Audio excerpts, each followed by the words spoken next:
Bonjour à tous. Alors aujourd'hui la météo a fait notre bonheur puisqu'il a plu toute la nuit et nous nous trouvons à Saint-Galmier à la rencontre de Gilles Deléage, héliciculteur qui se trouve route de Cusieux. Donc entre l'hippodrome et le casino pour les Baldomériens. Donc Gilles est dans ses parcs, nous allons le rencontrer.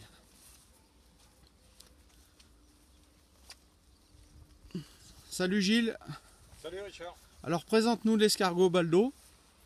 Donc bonjour à tous. L'escargot Baldo est une ferme qui a été créée en 2009, dans laquelle nous élevons environ 350 000 escargots. Et voilà, là vous vous trouvez au milieu des parcs d'élevage. Voilà, vous pouvez voir notre cheptel. Alors je m'approche, hein. Tu vas nous expliquer un petit peu comment ça se passe au niveau de la production. Alors voilà, les escargots sont mis dans des parcs avec une végétation où on a semé de la moutarde, du colza, un petit peu de trèfle, plus un peu de raie gras qui pousse. Ils sont élevés pendant la période, entre les périodes de gelée. D'accord. C'est-à-dire que là, ceux-là ont été mis en parc fin avril et vont pouvoir être ramassés à peu près d'ici un mois à peu près. Là. Ils seront à maturité, ils atteignent déjà une taille bien sympathique. Donc voilà. Ils sont particulièrement friands de colza. Là, ils ont déjà bien attaqué à manger le colza. Donc ce que tu plantes ne sert pas qu'à faire de l'ombre, c'est aussi pour l'alimentation. Voilà, ça exactement, ça a deux fonctions. Hein. Ça a une fonction de couvert végétal Oui.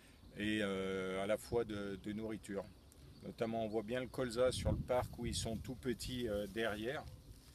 Alors on va se déplacer pour aller voir des escargots un peu plus petits. Donc voilà, on voit les feuilles de colza découpées. Ah oui, effectivement, ouais, donc avec des escargots d'un calibre Voilà. beaucoup plus petit.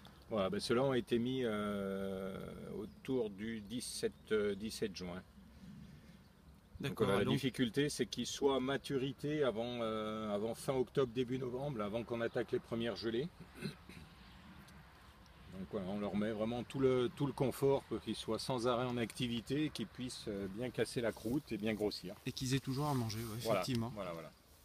Alors maintenant au niveau de la partie produits, donc bon moi je connais un petit peu tes produits, mais tu vas nous expliquer ce que tu as puisque tu peux offrir des produits à base d'escargot toute l'année. Voilà, alors on a deux gammes de produits en fait. On fait une gamme de produits en surgelé, donc prêt à être mis au four. Le client n'a plus qu'à les faire réchauffer et les consommer. Plus une gamme de produits en bocaux. Voilà, donc des escargots au court bouillon, des escargots à piquer à l'apéritif, une préparation pour faire une quiche à l'escargot, des petits toasts d'escargotine. Voilà à peu près l'ensemble de la gamme. D'accord. Alors je vois derrière aussi, il faut qu'on en parle également, l'atelier que tu as fait hein, avec donc transformation sur place maintenant. Alors actuellement on n'est pas encore opérationnel, on est encore dans les dossiers administratifs. Mais j'espère que sur cette fin d'année, on pourra faire toutes nos préparations sur place. Actuellement, on monte sur Yssingeaux, au labo du CFPPR d'Yssingeaux pour pouvoir faire toutes les préparations. D'accord. Voilà. Après, l'intérêt, c'est d'avoir effectivement les préparations, toute la transformation qui est faite ici, et en plus d'accueillir éventuellement pour de la visite et de la dégustation sur place. D'accord, donc un dernier mot encore sur le drive et puis je te libérerai. Donc qu'est-ce que tu attends de ce projet-là et puis pourquoi tu as décidé d'y participer? Alors déjà, je trouve le concept super intéressant. Actuellement, le drive est surtout fait pour la grande distribution et les grandes enseignes. Le fait de s'y mettre avec des petits producteurs, entre guillemets, hein, puisqu'il n'y a pas de petits et de gros, je trouve ça très très très très sympathique.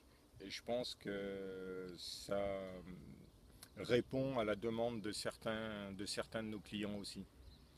D'accord. Eh bien écoute, merci à toi Gilles de nous avoir reçus. On se retrouvera en septembre sur le drive. Avec plaisir. Donc je te souhaite une bonne journée et à très bientôt. Merci à toi Richard. Merci Gilles, à Bonne journée. bientôt. Au revoir.